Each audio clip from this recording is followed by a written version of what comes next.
So in this video I'm going to talk about this diffraction or the diffraction of light. So how do we define this diffraction? So diffraction is the bending of light from its incident direction, means that light is coming from a certain direction and here is some sort of object, or you can say there is an opening, so both are equivalent. So light is diffracted. So this bending of light from its incident direction when it interacts with an object or an opening is known as diffraction. So this is the simplest definition of. Okay, now look at the screen. So these are the diffraction patterns for the disc and razor blade. Since you know that the dimensions of razor blade are sufficiently large as compared to the wavelength of light, therefore you don't see any prominent diffraction pattern. But if you focus on the edges, so you see some sort of maximum and minimum intensity. So although there is a diffraction pattern, but this is not so obvious. But now if you have a slit or you have an rectangular object, so if this is a rectangular object or you can have a slit and the dimension are very small as compared to the wavelength of light, then you will see a prominent diffraction pattern. So the pattern which you are seeing on the screen is from a rectangular slit. So in such a case, if you have an opening, so there will be maximum intensity as the center. So this is the maximum intensity, then there will be minimum intensity, then maximum intensity, minimum, maximum. So this is basically the diffraction pattern. Okay, so let us talk about floaters. So you might have seen these floaters are basically some sort of chains which you see in your field of view. So when you focus on something or there is some light, so you in your vision you see some sort of chains that appears to be drifting or floating.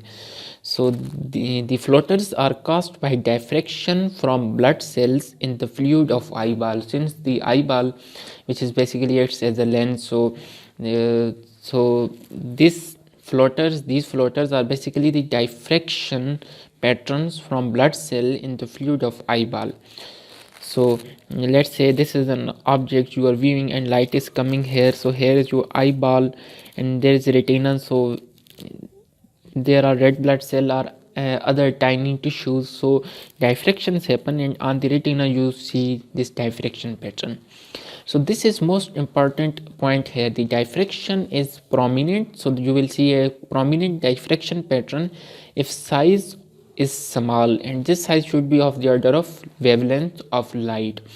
This may be a few hundred nanometers or few micrometers. So that's true. The image of object which you see is basically the diffraction pattern.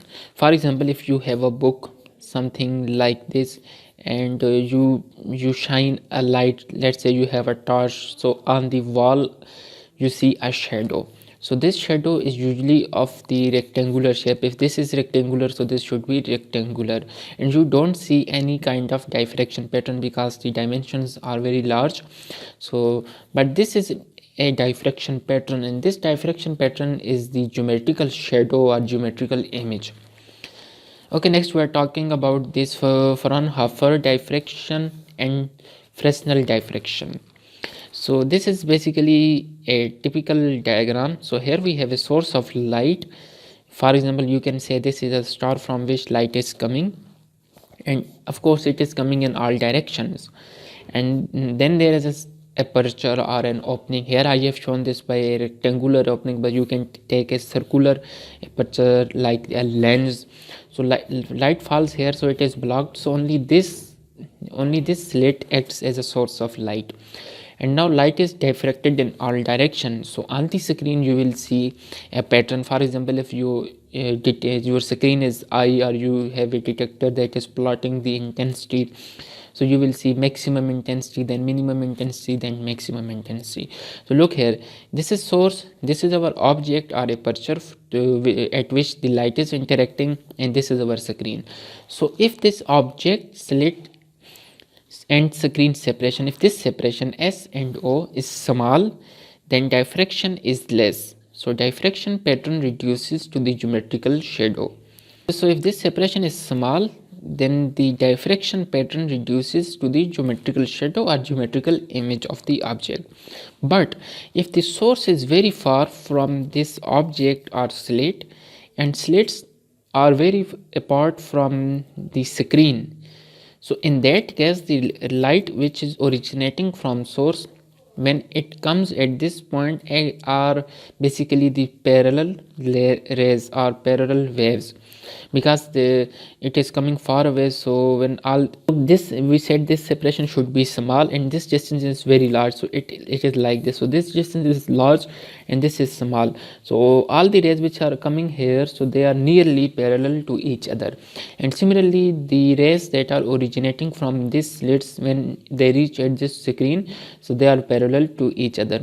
So if such a case that source is very far from the object or opening and the object is very far from the screen, so this type of diffraction is known as Fraunhofer diffraction. So if source is very far from slit and slit screen separation is large, then rays are nearly parallel. In laboratory, this can be achieved by putting two converging lenses, one between source and O. So we put one lens here, so the all the rays that are coming here, so it focus it here, and one between screens. So another lens is put here, so such that the focal plane lies on this screen, so it focuses on our particular point. So this is a technique that we use in the laboratory. So this is known as the Fraunhofer diffraction.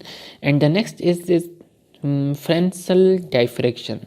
So Fresnel diffraction is basically, this was a special case of Fresnel in which the source and screen are very far from the slits or the aperture.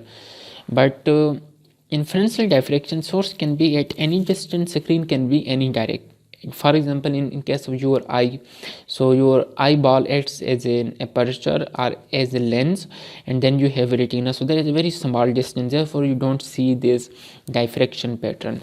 So Fresnel diffraction is a more general case in which source can be at any distance and screen can be at any distance from this. So they can be very near to each other and they can be very far, therefore it is a more general case. And in this case we usually don't see a diffraction pattern so easily, or we can say the Fraunhofer diffraction is a limiting case of Fresnel diffraction. Okay, that is all for this video. So in next video I will talk about single slit diffraction. Thanks for watching.